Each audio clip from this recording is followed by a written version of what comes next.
Perikatan Nasional bina negara dengan fitnah. Kerajaan perlu kukuh dan stabil bagi memastikan kepentingan dan kebajikan rakyat terus dijaga dengan sebaiknya. Perdana Menteri Datuk Seri Anwar Ibrahim berkata kestabilan politik yang stabil perlu disokong sepenuhnya oleh rakyat agar pelaburan dapat bertambah selain dasar kerajaan perlu jelas. Menurutnya mengambil contoh Pahang sejak zaman Allahyarham Tun Abdul Razak Hussein sehingga Datuk Seri Wan Rosdi Wan Ismail tiada kawasan tanah rancangan di negeri itu yang ditutup maupun dikurangkan jumlahnya. Peranan kita iaitu masyarakat Felda adalah memastikan kerajaan kena stabil. Untuk apa? Untuk kita gunakan kuasa jaga kepentingan rakyat dan kebetulan Felda ini terbesar di Pahang. Dengan rekod yang ada ini saya hendak jadikan Pahang contoh terbaik untuk kawasan Felda dengan bantuan kerajaan persekutuan seperti yang saya umumkan sebelum ini katanya. Anwar yang juga ahli Parlimen Tambun menjelaskan inisiatif yang telah diambil dan dilaksanakan oleh kerajaan Pahang dalam membantu warga Felda amat membanggakan. Saya hendak berjaminan percayalah kita akan terus menjaga Felda. Hendak kritik boleh, hendak tegur boleh tetapi jangan maki hamun dan cerca. Itu saya tidak boleh terima katanya.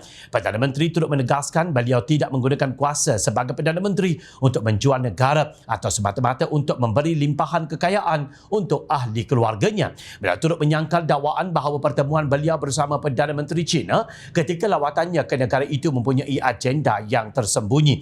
Perdana Menteri China minta pertemuan makan tengah hari khas dengan saya berdua dan bincang. Kita terus terang agar kawasan perairan kita terpelihara. Tapi ada yang kata Anwar dah jual negeri bagi ambalat. Sebab itu saya malas nak jawab semua isu. Saudara, saya masuk keluar penjara kena pukul setengah mati. Kemudian menjadi Perdana Menteri nak jual negeri ini ke? Nak perkayakan saya dan anak-anak? Tidak. Kita nak gunakan kuasa kita untuk ubah. Bukan semua orang ahli politik gelojoh makan. Bukan semua zalim katanya.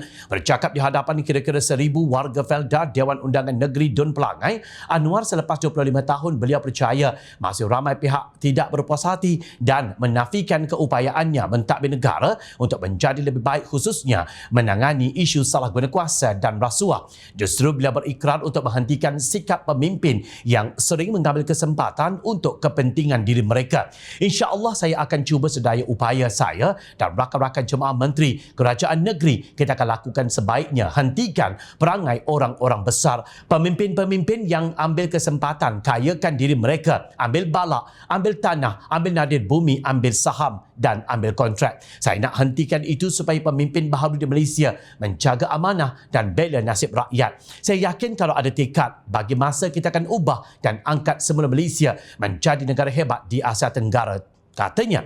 Namun agak sayang apabila pemimpin pembangkang dilihat gagal menilai dengan waras prestasi baik yang ditunjukkan dan ditonjolkan pentadbiran Datuk Seri Anwar Ibrahim dan hanya tahu menyalak dan mencari salah. Walaupun kerajaan perpaduan cuba melakukan yang terbaik dalam pentadbirannya, pembangkang terus cuba memperdaya rakyat dengan tomahan serta persepsi buruk yang disebarkan. Kerja keras Perdana Menteri dan para Menteri Kabinet jelas membawa imej yang sangat baik di mata dunia, namun ianya gagal dinilai dengan pemikiran yang waras oleh Perikatan Nasional PN yang hanya tahu menyalahkan Perdana Menteri dalam semua hal.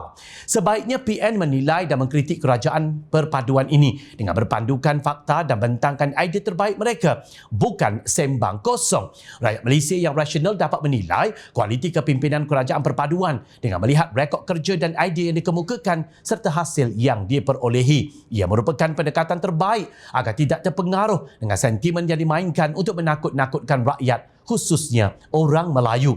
Kerajaan perpaduan komited menjaga kebajikan dan kemajuan rakyat, bukan cakap kosong yang diulang-ulang seperti dilakukan pembangkang.